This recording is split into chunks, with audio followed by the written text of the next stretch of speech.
Iran কোনো সাধারণ দেশ নয়, এটি প্রকৃতির তৈরি এক দুর্ভেদ্য মহাদুর্গ।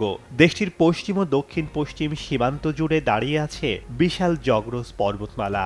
হাজার হাজার মাইল বিস্তৃত এই সুউচ্চ পাহাড়গুলো পার হয়ে ভারী ট্যাঙ্ক বা গোলাবারুদ নিয়ে ইরানের ভেতরে ঢোকা যে কোনো সেনাবাহিনীর জন্য আত্মঘাতী সিদ্ধান্ত। এই দুর্গম পাহাড়ি এলাকায় আকাশপথের হামলাও খুব একটা কার্যকর হয় না, কারণ ইরান তার অধিকাংশ সামরিক স্থাপনা তৈরি করে রেখেছে পাহাড়ের গভীরে, মাটির কয়েকশো ফুট নিচে।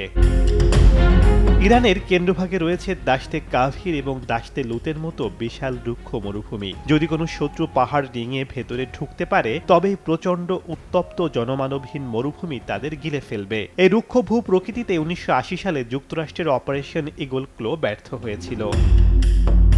ইরানের ভৌগোলিক অবস্থানে সবচেয়ে মোক্ষম অস্ত্র হল হরমুজ প্রণালী। পারস্য উপসাগরের এই সরু জলপথটি তেহরানের নিয়ন্ত্রণে। বিশ্বের মোট জ্বালানি তেলের 20% এই পথ দিয়ে যায়। যুদ্ধের শুরুতেই ইরান যদি এই পথে কয়েকটা মাইন পেতে রাখে বা ছোট ড্রোন দিয়ে আক্রমণ করে, তবে বিশ্ব অর্থনীতি মুহূর্তেই ধসে পড়বে। অর্থাৎ ইরানকে আক্রমণ করার মানে হল পুরো বিশ্বের জ্বালানি সরবরাহ বন্ধ করে দেওয়া।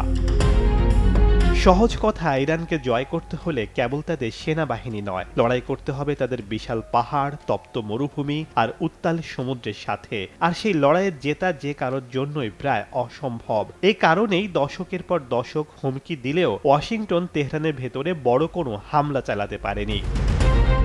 শেখ সাদি মারজান, সময় সংবাদ।